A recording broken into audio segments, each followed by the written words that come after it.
at Cannabis Capital Conference with Paul Chu of Weekend Unlimited, a fun company, cool company. They make weed, they focus on lifestyle. Paul, thanks for joining us. First off, I would love you to introduce the company. So sure. Company Weekend Unlimited is a lifestyle cannabis company. And our major goal in life is to find happiness, distribute happiness, let people find their own happiness. And it should be the product that we give, that we sell, and that we end up developing. So many brands are focusing on medical cannabis. Why did you go for such a strong recreational focus? We think that the hiding behind the medical side was a necessity, but you need to take that edge and find where you stand closest to it and be totally comfortable. So we found it. And we found that the recreational side is where we have to develop it and not just hide behind the medicinal side. They both work, but we chose to play in the game of recreational. So one thing I've noticed from covering your story and your news is you collaborate with a lot of artists from clothing designers. I remember for the Much Music Awards, you had a very famous Jason designer. Matlow, designer. Rosette Love, wear the clothes, and you had a party with Snoop Dogg last week in New York City. What's up with? Right. Why take that approach? Because that is part of what we all live for and live to, right? So there is a component to be recreational, to have entertainment, but it's also to be creative and to be supportive of the artists. So we can be supportive of people who are trying to break away in their design field or someone that's trying to build an Instagram following. But we also felt that a guy like Snoop Dogg, you know, he certainly lends a lot of credibility, but he also has the ability to bring in not just the old OG crowd, and but to also bring in another piece, which is legitimacy beyond simply, weed. He does bring music, he does bring lifestyle, and in some ways he brings authenticity. He is who he is. Yeah. And so we want to extend that. So what's your criteria to select your spokespeople, your partners, the artists you associate with? I don't think we have a list. It's probably like, okay, wow, did you know he just called? And we'd be like, oh, who is he? And that's the kind of, So we do allow kind of very spontaneous things to combust that way. And it either does work or it doesn't.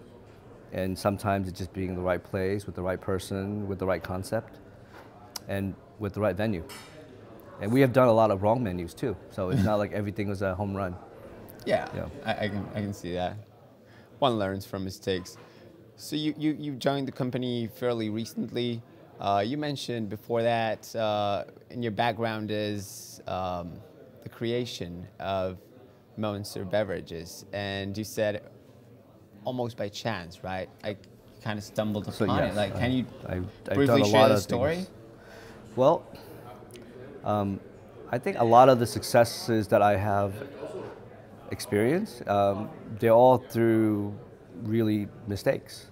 So the first big mistake was developing and rolling out the Hansen's beverage throughout the Northeast, which became the Monsters beverage. They had a very perishable product. Fresh juice has 7 days shelf life. How are you going to get it across the country?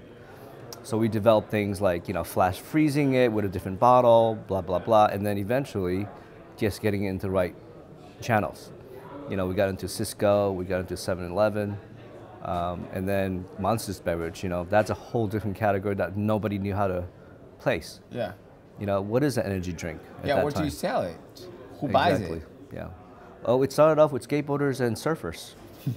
Those were the core, people that followed, and they enjoyed it. And from there, that's what the fan base aspect of what I believe every brand needs to have, is truly find an authentic core that you can cater to them, and then learn from them to serve others that are next to them or behind them or above them. So what do you bring from this prior experience building a very large and very successful brand, right? Like, what are the main things that you feel have impacted on your current? So the Monsters beverage is, it's not my thing. I happen to be in the right place with the right time, with the right distribution, and rolling out a product that really worked. I think I'm most proud with, mentioning that we were the very first to do a prepaid wireless product in New York called Urban Wireless with my partners Jay, Ashim, and Peter. And we became the first prepaid telecom company in the country.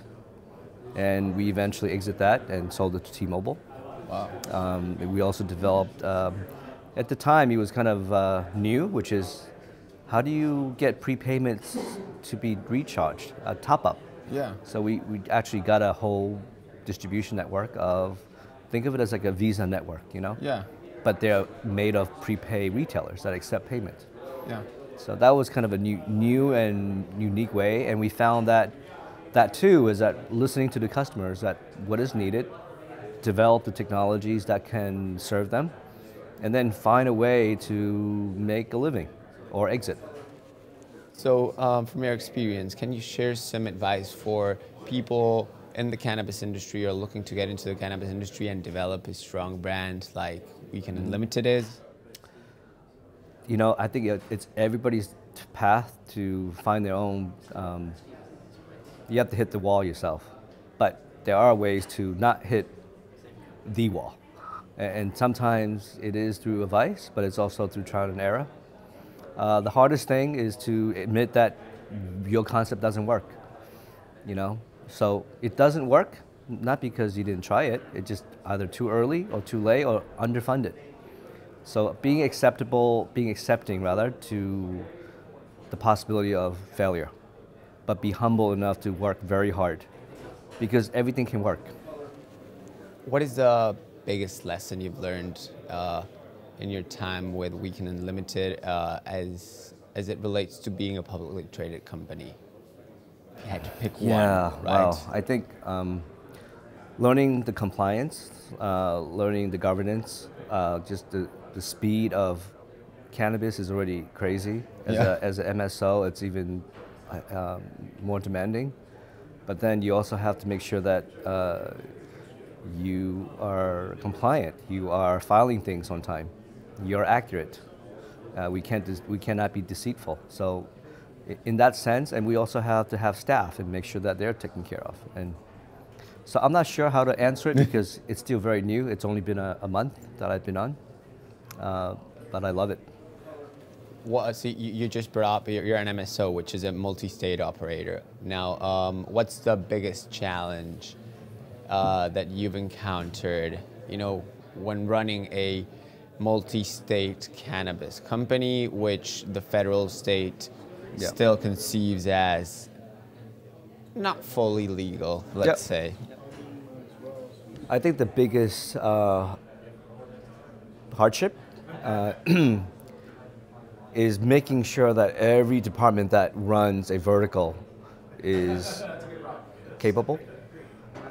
They're all very distinct capabilities. They're all very distinct knowledge bases. And quite frankly, a guy who does the grow is not going to understand distribution. And the guy who does extraction is not going to understand manufacturing. And so every single department or every single vertical needs to have someone that really understands. And then combine that, put into mix that up into go-to-market strategy, and then you have to get revenue. So you could do everything right, but if you don't have sales, nothing's going to work. Yeah. So sales solves problems.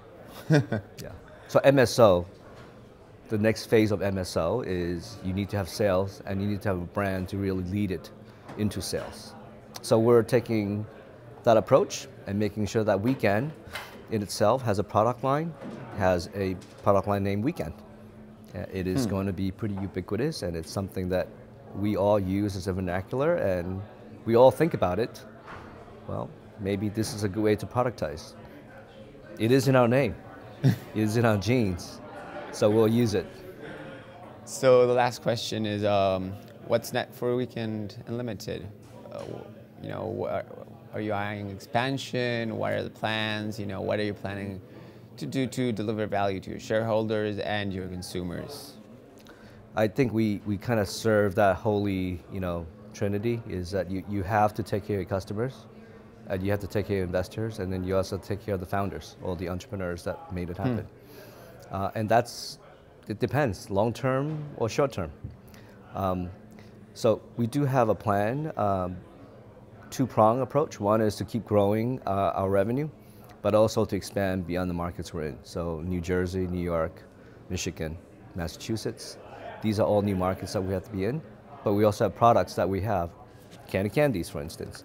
There you go. This is in California, but it needs to be everywhere. Right to it. Right. So what have you got here?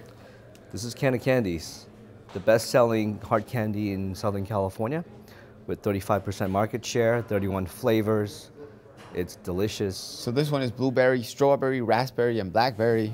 This one is pretty crazy. I like this one. Pineapple, dragon fruit, tropical punch, I guess it is. And pomegranate. And this CBD lollipop, which, if you have no issue, I'm going to try Go right for now. it. Yes. And as I open this, I will thank you for joining us. Okay, you're welcome. It's been a pleasure. And Man, look at that lollipop. this is amazing. All right. Looks great. Yes. Thank you very much. Okay, the more important thing is, how does it taste? Tastes great. Okay. That's awesome.